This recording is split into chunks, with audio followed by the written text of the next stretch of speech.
It's time for business news with Richard Southern. As we heard earlier in the show, COVID-19 case counts continue to climb in Ontario, and that could spell more bad news for hairdressers and barbers, Richard.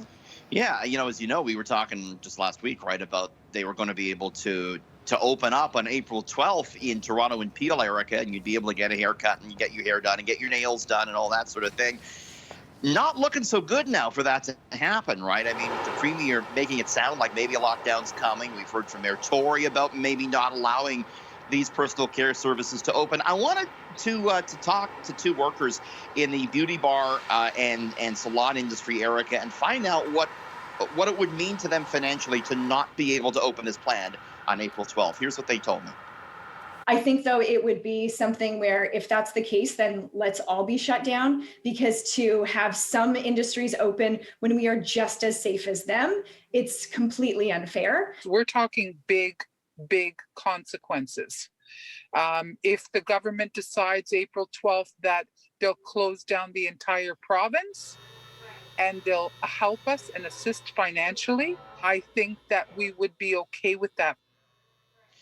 Erica, Premier Ford said today, without people's health, we won't have an economy. And, that's certainly true. But my goodness, if this lockdown goes on much longer, I mean, you don't need to hear it from me. It's going to be tough going for these guys. For sure. I feel for them. It's so tough. A serious ultimatum has been issued in the standoff between optometrists and the provincial government. Yeah, if you get any of your eye care covered by OHIP, as some people do, that could go away come September. The Optometrists Association here in Ontario today says they're going to withdraw OHIP services starting September 1st. As it stands now, the provincial government covers 55% of the cost of an OHIP-insured eye exam, but optometrists are left holding the rest of that cost, and they want that to change. They say unless the government agrees to legally binding negotiations, they will no longer offer OHIP services come September 1st. That's going to be big trouble for a lot of people. 96% of optometrists voting in favor of this. So this is something we're going to continue to keep our eye on, no pun intended, Erica. And finally, many of us rely on Google Maps to get around the city, but now the company also trying to get drivers to go green.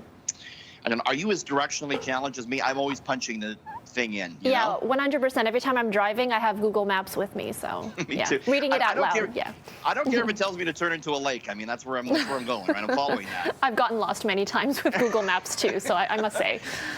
Good. I feel better. But, now this is really interesting. Google Maps is going to now point drivers on the greenest routes, the most eco-friendly ones. So they're going to take into account when you punch in your destination. They're going to take into account the traffic, the slope of the road, all these factors. And they're going to give you the most ecologically friendly route to keep the carbon emissions at the lowest possible.